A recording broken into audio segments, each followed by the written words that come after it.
Bienvenidos de nuevo a Recetas de Nonoa. Hoy os traemos unas brochetas de pollo y piña con salsa teriyaki.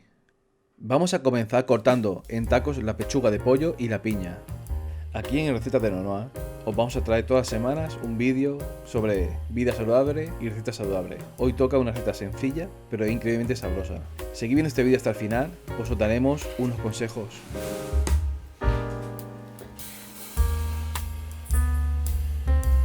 Ahora vamos a cocinar la brocheta. Espera. Antes de seguir, ¿te has suscrito? ¿Te has dado like? Recuerda que esto nos ayuda a seguir trabajando y trayendo nuevas recetas y mejores. Por ello, suscríbete. ¿Te has suscrito? ¿Seguro? Sigamos.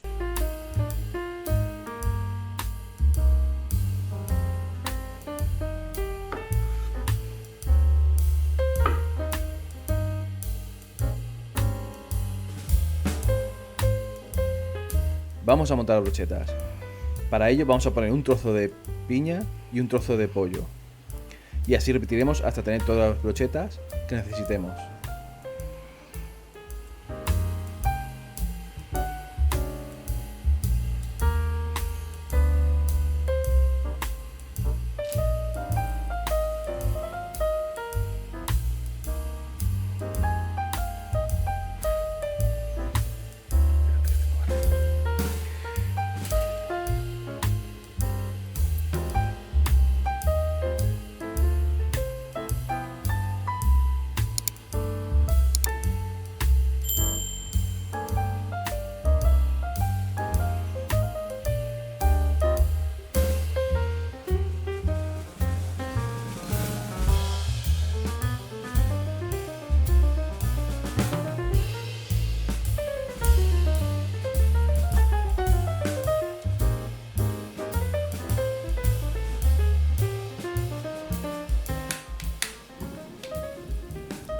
Vamos a añadir un poco de aceite de oliva en la sartén y esperaremos unos minutos.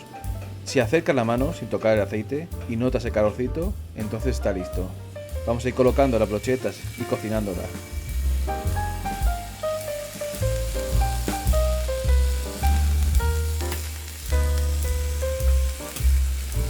Dejamos unos minutos y le damos la vuelta. Estamos subiendo recetas de todo tipo, siempre que sean saludables. Si tenéis alguna en mente que os gustaría que subiésemos, decírnoslo en comentarios.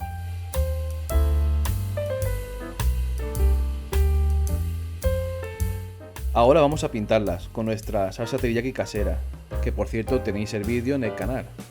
Pero primero terminar este. Ir pintando cada lado hasta que tenga un color caramelizado.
Y este es el resultado final. Mirad qué pinta. Increíble. Os aseguramos que están riquísimas. Y por último, un consejo. Intentad comerlas recién hechas. Pero si no podéis, ponedlas luego en la freidora de aire. 1 minuto a 200 grados y estarán como recién hechas. Nos vemos en el siguiente.